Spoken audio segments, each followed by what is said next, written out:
ধার্মিকতার খাতিরে একটা কথা একটু ভেবে দেখবেন তো। সেদিন আমার লাইভে একজন এসছিলেন, এসে বলছিলেন যে ওই যথারীতি জলনদীপকে নিয়ে কথাবার্তা বলা হচ্ছে, লোকটা যা করে গেছে 1 বছর, খুব সহজে ওর উপর তো মায়া আসে না, বুঝতে পারছেন? কারণ এই জিনিসগুলো টিনার সম্বন্ধে তো বলে গেছে, ডেলি ব্লগ দিয়ে দেখ তোর কি হবে। তো বুঝতে পারছো, আজকে জলনদীপকে নিয়ে আলোচনা করতে কিন্তু আমি আসিনি, আমার টপিকটা অন্য।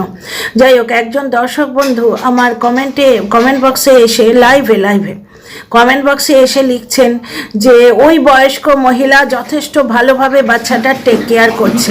তখনই আমি বলেছিলাম যে বয়স্ক মহিলা কেন টেক কেয়ার করবেন যেখানে তার মা রয়েছেন।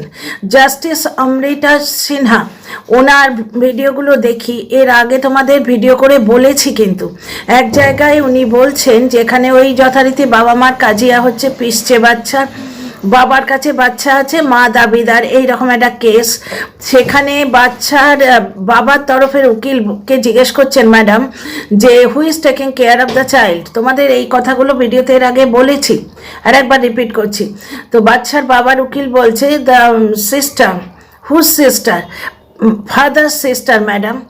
তখন জাস্টিস ম্যাডাম বললেন, why sister when mother is available. এইটাই আমার কথা এত দিন ধরে বলে এসছিলাম, যে যখন মা অ্যাভেলেবল তখন অন্য লোক যতই ভালো হোক সে কেন বাচ্চার টেক কেয়ার করবে, মা যখন উইলিং টু টেক কেয়ার। আচ্ছা, এইবার সমস্ত কাজিয়া ভুলে যান। একটা কথা আজকে আমরা লাইভেও আলোচনা করেছি, পায়েল এসে অনেকগুলো পয়েন্ট বলেছেন যার জন্য মা এখন ইজিলি বাচ্চা পেতে পারে। আমি সে তরফে যাচ্ছি না, আমি জাস্ট ওয়াইটিতে একটা কথা বলতে আসছি, কারণ ওয়াইটিতে তো কোনো জাস্টিস হয় না, বিচারও হয় না, এখানে প্রচার হয় অথবা নিন্দে হয়, এই দুটো কাজ হয়। ওয়াইটিতে একটা কথা তোমাদের বলতে আসছি, দুপক্ষের দর্শক বন্ধুরাই এখন যেটা বুঝেছেন, মানে বাবার তরফের এবং মায়ের তরফেরও, সেটা হচ্ছে দাদু ঠাকুমার বয়স হচ্ছে, দাদু ঠাকুমা করেছেন অনেক, কিন্তু এই ব্লগিংয়ের জন্যে ওদের এমনভাবে নিংড়ে নেওয়া হচ্ছে যাতে ওদের কর্মক্ষমতা একদম শেষের তলানিতে চলে গেছে। বুঝতে পারছো? ওই অত বড় সিঁড়ি মোছা ব্লগিংয়ের জন্য এখন আবার তিনটে চ্যানেলে রেসিপি দেয়া। জলনের মা শয্যা নিয়েছে, আজকে তোমরা দেখলে, স্বাভাবিক। জলন বারবার বলছে বাড়িতে 3 জনই অসুস্থ, আমি একা ভালো। জলনের কনসার্নটা কি বলতো, যাদের নেমন্তন্ন করে এনেছি তাদের ফিরিয়ে দিতে হবে। একটা ভালো পিকনিক করার প্ল্যান ছিল, সেটা ভেস্তে যাবে, কারণ কালকে ব্লগের মেটেরিয়াল লাগবে। বুঝতে পারছো? এবার ওর ওটা আর্নিং সোর্স, তাই জন্য ওর ওটা মনে হচ্ছে, কিন্তু তার আগে মায়ের টেক কেয়ার করা কি দরকার নয়? এবার অন্যদিকে অন্য অ্যাঙ্গেলে ভাবুন তো, বাচ্চাটা অসুস্থ, বাচ্চাটাকে কে টেক কেয়ার করবে? বারে বাচ্চাটাকে যে একটু গরম জল খাওয়ানো, একটু হরলিক্স করে খাওয়ানো, এই জিনিসগুলো কে করবে? বাচ্চাটাকে হেলমেট ছাড়া এখনো পেছনে বসিয়ে নিয়ে যাওয়া হয়, দাদুর পেছনে বলো বা বাবার পেছনে বলো। 1 বছর ধরে এই কথাগুলো বলে আসছি। আচ্ছা, কারেন্ট যে সিচুয়েশন, জলনের মা শয্যা নিয়েছেন, তোমরা সবাই দেখছো, কারণ ওনার পক্ষে সম্ভব নয়, উনি ওনার কর্মক্ষমতার শেষ বিন্দু পর্যন্ত দিয়ে দিয়েছেন। শয্যা নেয়ার কথাই ছিল, মানে আখের মতো নিংড়ে নেওয়া হয়েছে ব্যাপারটা। লাস্টের দিকটা দেখছিলাম, ভদ্রমহিলার মুখ দেখে বোঝা যাচ্ছিল ওদের খাওয়া দাওয়ার সেই রকম কোনো ছিঁড়ি ছাদ নেই। যে ইমিউনিটি পাওয়ার একটা বলে না, সেটা কারোরই খুব একটা তাহলে থাকার কথা নয়। সুতরাং বয়সটাই ভারী করছে, যে বয়স অনুযায়ী মানুষ লড়ে যাবে, আর যেই বয়সটা বেশি হয়ে যাবে সঙ্গে সঙ্গে মানুষ, মানে অল্প বয়সী একদম শিশু আর বয়স্ক মানুষরা হাতিয়ার ঢেলে দেবে, মানে তারা আর পারবে না, তারা রোগের সঙ্গে যুদ্ধ করতে আর পারবে না, কারণ খাওয়া দাওয়ার ছিঁড়ি ছাদ নেই। কেন বলবো না বলো তো? আজকেই দেখলে তো, কমলা লেবু আর একটা কি কাটলো, ওটা পেয়ারা কিছু একটা ফল কাটলো, কেটে ওখানে দিয়ে এলো। 2টো ঠান্ডা লাগা রুগী রয়েছে।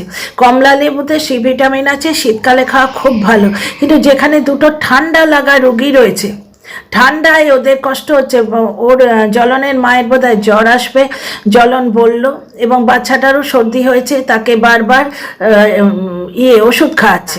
কি অদ্ভুত অদ্ভুত এদের ব্যাপার স্যাপার।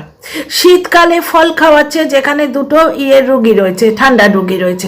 তার একটা সাংঘাতিক vital point, as a social influencer এই লোকটা বলছে যে ডাক্তার না দেখিয়ে পাড়ার দোকান থেকে অ্যান্টিবায়োটিক্স এনে খাওয়াবে, এবং তারপর নাকি তার বাবা বলেছে তাতেও যদি না সারে তখন বড় ডাক্তার দেখানো হবে। কি ধরনের নেগলিজেন্স এটা? সোশ্যাল ইনফ্লুয়েন্সার হিসেবে তোমার দায়িত্ব তো আরও বেড়ে যায় নাকি? যারা এই ব্লগ দেখবে গ্রামের লোকেরা, তারা ধরো এই কথাটা শুনে যদি সত্যি সত্যি ডাক্তার না দেখিয়ে দোকান থেকে অ্যান্টিবায়োটিক্স নিয়ে আসে, ভাই সর্দির কতগুলো ওষুধ আছে জানো তো? ডিকোল টোটাল আছে, তারপরে ভিক্স অ্যাকশন 500 আছে, কোল্ডারিন আছে, কোলডেট আছে, ডিসপ্রিন আছে, জ্বরের ওষুধ প্যারাসিটামল আছে, আমাদের এদিকে চলে ডোলো, খুব হাই ফিভারে যেটা চলে ক্রোসিন। তাহলে প্যারাসিটামল আর ক্রোসিন আলাদা কেন করা হয়েছে?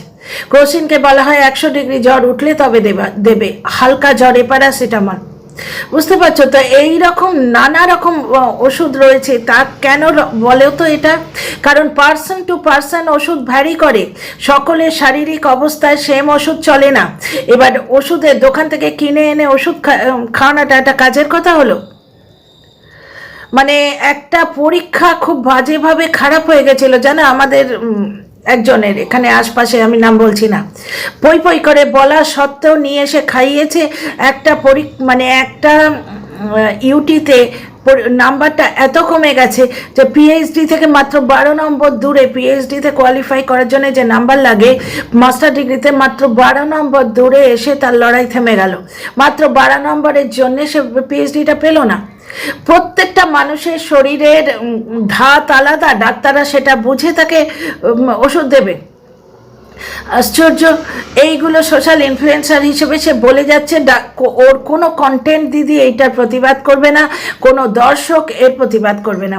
যাকে মানবিকতার খাতিরে এখন কিন্তু অপোনেন্ট পক্ষের মানে জ্বলনের সাইডের যারা দর্শক তারাও কিন্তু বলছেন বাচ্চাটার 100 ভাগ যত্ন হচ্ছে না, বাচ্চাটার অযত্ন হচ্ছে। কারণ বাচ্চার ঠাকুমার পক্ষে আর সম্ভব নয়, দাদু ঠাকুমার বয়স হচ্ছে। এই জন্যেই তো 1 বছর ধরে বলছি বাচ্চাটাকে মাকে দিয়ে দাও। এই জন্যেই কিন্তু সমাজে এই নিয়মগুলো হচ্ছে। বাবা বুড়ো হয়ে যান, মেয়ের যে সিকিউরিটি, মেয়ের সিকিউরিটি উনি একটা শক্ত সামর্থ্য হাতে দিয়ে নিশ্চিন্ত হতে চান। ওই জন্যই মেয়ের বিয়ে সিস্টেমটা এসছে যে আমি আর তোর মা এক না একদিন তো যাব, আমি আর তোর মা এক না একদিন যাব, আমরা তো চিরজীবী নই, সুতরাং তুই মা যা, একটা অন্য পরিবারে গিয়ে সুখে শান্তিতে থাক, তাদের আপন করে তুই ভালোভাবে থাক। তাই তো ছেলের ক্ষেত্রেও তাই, যে বাবা মা এক না একদিন যাবেনি, তাদের এক না একদিন বয়স হয়ে যাবে, তারা সারা জীবন লড়ে এসছেন, এইবার তাদের টেক কেয়ার করার দরকার, তাদের একটুখানি কেয়ার দরকার।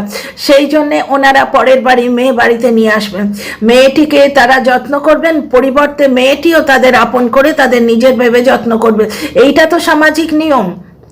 তাহলে দাদু ঠাকুমার হাতেই তো বাচ্চা দেওয়ার মানে সিস্টেমটা হতো, মাকে সরিয়ে দিয়ে। আশ্চর্য কথাবার্তা। দাদু ঠাকুমার বয়স হবে না, তাদের এখন অবস্থা আছে টেক কেয়ার করার।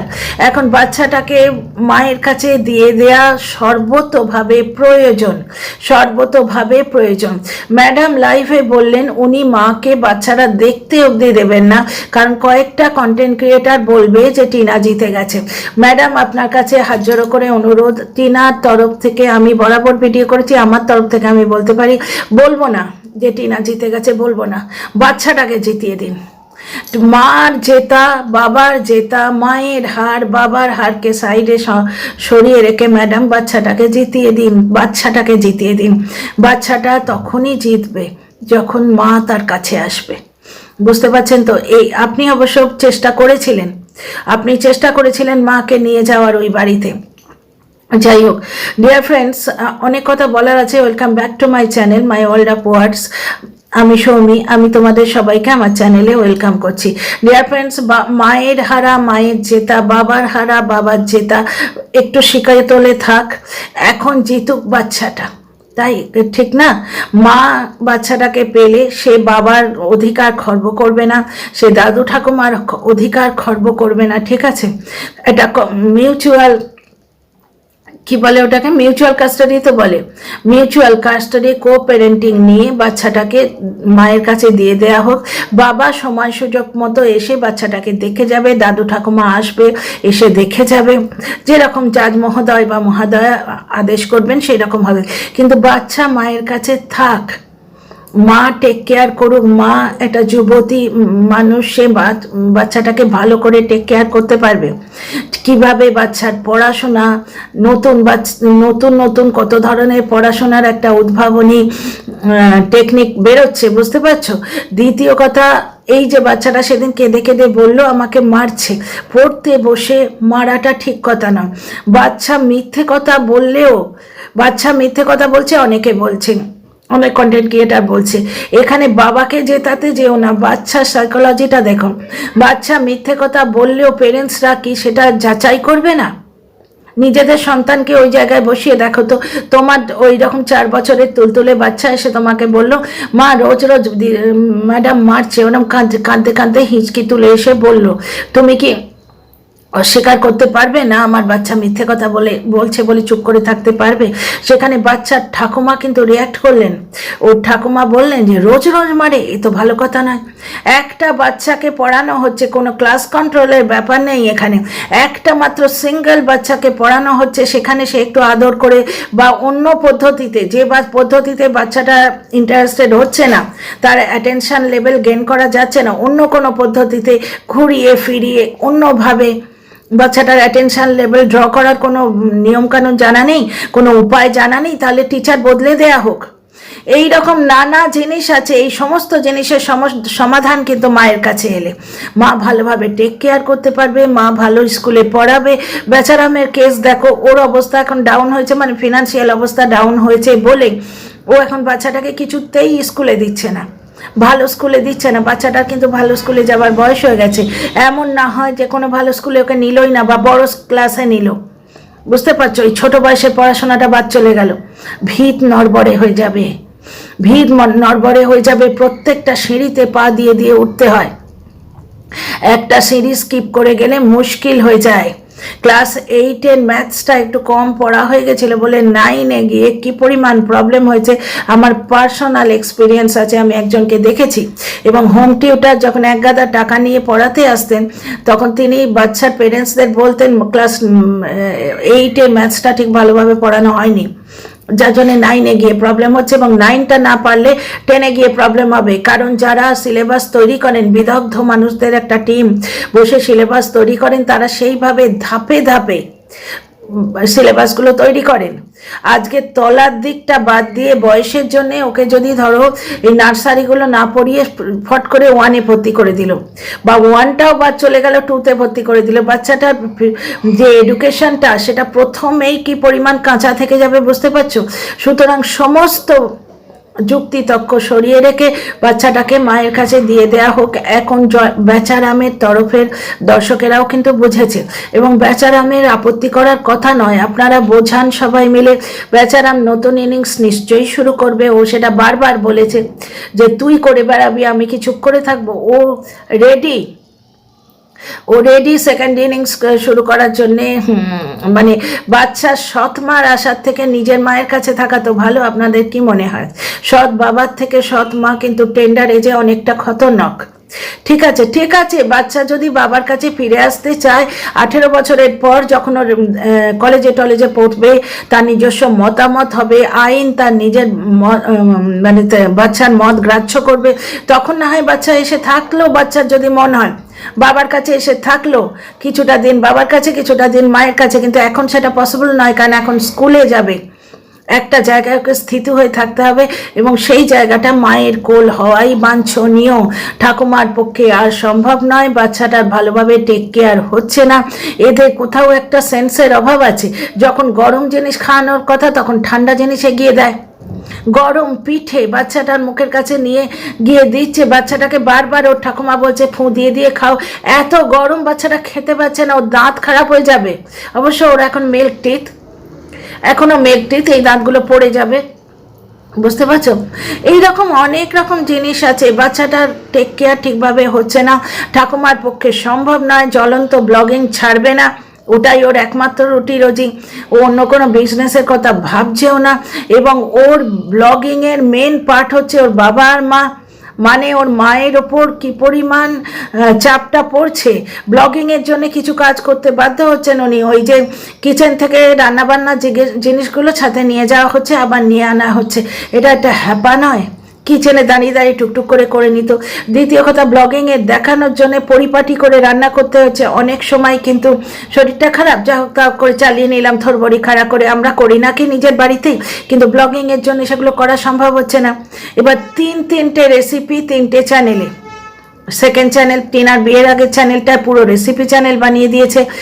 কারণ জ্বলন কি দেখেছে যেন, বহু ভিলেজ চ্যানেল তারা এই রেসিপি দেখিয়ে ফেমাস হয়েছে। সেটা প্রথম থেকে ভাবতে হতো তো ভাই, প্রথম থেকে ওই আজকে ভীমার ঘাড়ে দোষ চাপানো হচ্ছে বা এর ঘাড়ে দোষ চাপানো হচ্ছে, এর ওর তার কথায় মান কি বাতটা না দিয়ে এই রেসিপি ব্যাপারটা প্রথম থেকে যদি কনসেন্ট্রেট করতে, কি দারুণ চ্যানেল হতো, আজকে কোথায় উঠে যেতে তুমি। যাই হোক, ব্যাপারটা হচ্ছে এই যে ব্লগিংয়ের নেশা বা পেশা, যার জন্যে ব্লগিংয়ের জন্যে জ্বলন আজকে দেখলে পিকনিকটা হবে না, গেস্টদের বারণ করতে হবে, এইটা তার কাছে মেন হয়ে দাঁড়িয়েছে মায়ের শরীরের থেকে। মায়ের অসুস্থতা, বয়স্ক মানুষ, কি হলো রে বাবা, জ্বরটা এলো কেন, মার কত কষ্ট হচ্ছে, মা বেডরিডেন হয়ে গেলে বাচ্চাটাকে কে দেখবে, এই সমস্ত জিনিস তার সেকেন্ডারি হয়ে গেছে। কারণ ব্লগ করে তাকে খেতে হবে, আর কোনো রোজগার করার পদ্ধতি নেই তার কাছে।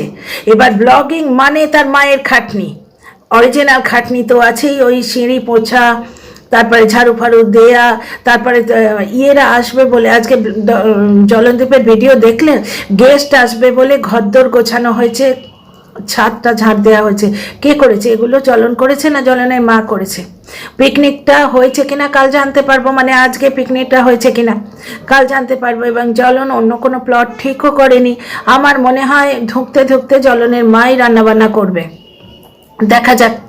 তা এই অবস্থায় বাচ্চাটার শরীর এবং বাচ্চাটার কেরিয়ার, পড়াশোনা একদম খতম হয়ে যাচ্ছে। বাচ্চাটাকে মায়ের কাছে দিয়ে দেয়া হোক, দর্শকরাও কিন্তু তাই চাইছে। যাকে, তোমাদের মূল্যবান মতামত কমেন্ট বক্সে জানিও, আর কথা ভালো লাগলে সাবস্ক্রাইব করে পাশে থেকো। এবং সবাই মিলে ম্যাডামের সেকেন্ড লাইভে আমরা গিয়ে রিকোয়েস্ট করবো যে ম্যাডাম বাচ্চাটাকে মায়ের কাছে দেওয়ার ব্যবস্থা করুন। এই ভিডিওতে এইটুকুই। See you in the next video.